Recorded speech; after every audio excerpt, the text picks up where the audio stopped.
Hello friends, আমি শিমলি। আজ আমি আপনাদের সাথে শেয়ার করব চাইল্ড পোজ বা বালক আসন। ওয়ান আসন বাটস লটস অফ বেনিফিট। এই আসনটা যদি আমরা রেগুলার বাড়িতে প্র্যাকটিস করতে পারি আমরা প্রচুর বেনিফিট পেতে পারি।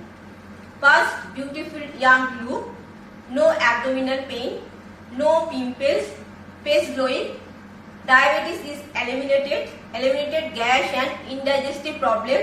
আমাদের স্পাইনাল কর্ডটা স্ট্রং অ্যান্ড ফ্লেক্সিবল করে। মহিলাদের পিরিয়ডিক প্রবলেমটা অনেকটা সমস্যার সমাধান করে। আর যেটা great medicine for old mental depression.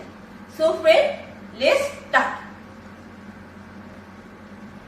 প্রথমে আমরা পা দুটোকে মেলে দণ্ডাসনে বসবো, তারপরে পা দুটোকে ফোল্ড করে আমরা বজ্রাসনে বসবো। সঠিক পদ্ধতিতে বজ্রাসনে বসে আমরা স্পাইনটাকে সোজা রেখে চোখটা বন্ধ করে নর্মাল ব্রিদিং করব।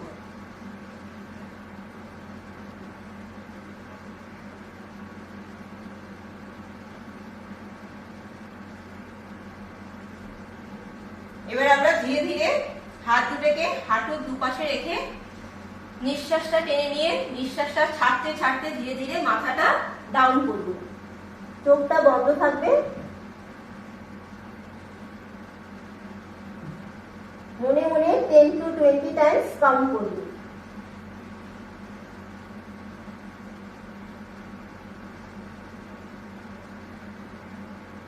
এবার ধীরে ধীরে নিঃশ্বাসটা টেনে নিয়ে মাথাটাকে আপ করব। আমাদের চাইল্ড পোজের অনেকগুলো ভেরিয়েশন আছে। আমরা হাতটাকে ভাবে পিছনে দিয়েও একইভাবে নিঃশ্বাসটা টেনে নিয়ে নিঃশ্বাসটা ধীরে ধীরে ছাড়তে ছাড়তে মাথাটাকে ডাউন পজিশনে নেব।